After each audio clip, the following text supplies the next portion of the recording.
ఇవాళ మనము brain stroke వచ్చే ముందు లక్షణాలు అండ్ ఎలాంటి జాగ్రత్తలు తీసుకోవాలనేది డిస్కస్ చేస్తాం. బ్రెయిన్ స్ట్రోక్ అంటే నేను ముందుగా మాట్లాడినట్టు దీంట్లో ఇస్కిమిక్ స్ట్రోక్ ఉంటుంది అండ్ హెమరేజిక్ స్ట్రోక్. అయితే ఏదైనా కానీ స్ట్రోక్ వచ్చే ముందు మేము వార్నింగ్ సైన్స్ అంటాము. ఇవి కామన్గా కనిపిస్తుంటాయి, కానీ చాలా మంది మన వర్క్లో పడి లేకపోతే స్ట్రెస్లో పడి వీటిని ఇగ్నోర్ చేస్తుంటారు. జనరల్గా any disturbance from normal routine బ్రెయిన్లో అయినప్పుడు హెడేక్ కానీ, అటెన్షన్ స్పాన్ తక్కువ కావడం కానీ, ఇరిటబిలిటీ కానీ, లేకపోతే అప్పుడప్పుడు చేతులు కాళ్ళల్లో తిమ్మిలు రావడం కానీ, లేకపోతే అబ్నార్మల్ మూమెంట్స్ ఎప్పుడైనా ఒకేషనల్గా వస్తే లెగ్లో కానీ, హ్యాండ్స్లో కానీ, లిప్స్, ఫేషియల్ ట్విచింగ్స్ ఏదొచ్చినా కానీ anything which is not normal ఒకటి కంటే ఎక్కువ సార్లు రిపీట్ అయితే అప్పుడు మనము కొంచెము అప్రమత్తంగా ఉండాలన్నమాట. సెకండ్, కొందరికి స్ట్రెస్ఫుల్ పీరియడ్స్ లేకపోతే బ్లడ్ ప్రెషరు, హైపర్ టెన్షన్ ఎక్కువ పెరిగినప్పుడు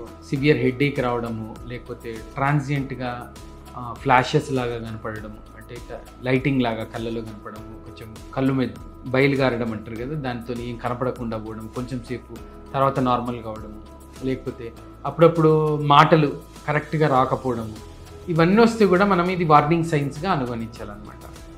ఎందుకంటే prevention is better than treatment. ఇది న్యూరోలో కాదు, నార్మల్ జనరల్ హెల్త్లో కూడా ఇది చాలా important fact. And brain problems ఎట్లా ఉంటాయంటే, ఇప్పుడు బ్రెయిన్ మేజర్ కంట్రోలింగ్ సెంటర్ అన్నమాట. సో ఎక్కడో చిన్న పార్ట్ ఆఫ్ బ్రెయిన్లో ప్రాబ్లం వస్తే కంప్లీట్ ఒక సైడ్ బాడీ పారాలిసిస్ అయ్యే ఛాన్స్ ఉంటుంది.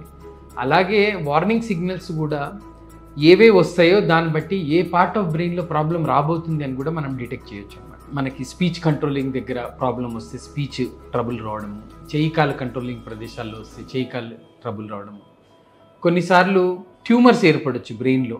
అట్లాంటి ట్యూమర్స్లో సిమ్టమ్స్ కూడా కొన్నిసార్లు స్ట్రోక్ లాగా కనపడవచ్చు. ఏంటంటే హెడేక్ కాన్స్టెంట్గా ఉండి సడన్గా పారాలిసిస్ అటాక్ రావడము, సడన్గా అన్కాన్షియస్ కావడము, ఇవన్నీ కోనింగ్ అంటాం. అంటే చాలా నెగ్లెక్ట్ చేస్తే ఈ tumour symptoms like chronic headache కానీ, వామిటింగ్స్, డల్నెస్, అపాథీ, లిస్లెస్నెస్, ఇవన్నీ క్రానిక్గా కంప్లైంట్స్ ఇచ్చేస్తే లాస్ట్ స్టేజ్లో సడన్గా పారాలిసిస్ లాగా కూడా స్ట్రోక్ సిమ్టమ్స్ రావచ్చు. ఇంకోటి ఫిట్స్, ఒక విధమైన ఫిట్స్ వచ్చిన వాళ్ళకు కూడా స్ట్రోక్ లాగా మనకి సిమ్టమ్స్ కనపడవచ్చు అనమాట. సో ఇవన్నీ హిస్టరీ ఉన్న వాళ్ళు కాన్స్టెంట్గా కంట్రోల్ చేసుకొని మానిటర్ చేసుకొని సిమ్టమ్స్ రిపీట్ అవుతూ ఉంటే కరెక్ట్ న్యూరాలజిస్టు, న్యూరోసర్జన్ దగ్గరికి వెళ్ళి హిస్టరీ అండ్ క్లినికల్ ఎగ్జామినేషన్ చేయించేసుకొని డయాగ్నోస్టిక్ టెస్టులు చేస్తే మనకి 99% వరకు మనకి స్ట్రోక్ రాకముందే కొన్ని మనము డయాగ్నోసిస్ చేయవచ్చు, వాటిని ప్రివెంట్ చేయడానికి మెడిసిన్స్ వాడచ్చు, ఆర్ కొన్నిసార్లు ప్రివెంట్ చేయడానికి సమ్ ఇంటర్వెన్షన్ కూడా తీసుకోవచ్చు. ఎందుకంటే ఒకవేళ అథెరోస్క్లిరోసిస్ వల్ల కెరోటిడ్ ఆర్టరీస్లో కానీ ఇంటర్నల్ కెరోటిడ్లో బ్లాక్స్ ఉన్నాయనుకోండి, అప్పుడు వీటిని ఇంటర్వెన్షన్ పద్ధతితో రిలీజ్ చేసుకోవచ్చు, సర్జరీ చేసి కెరోటిడ్ ఎండాక్టెక్టమీ ఇవన్నీ చేసుకోవచ్చు.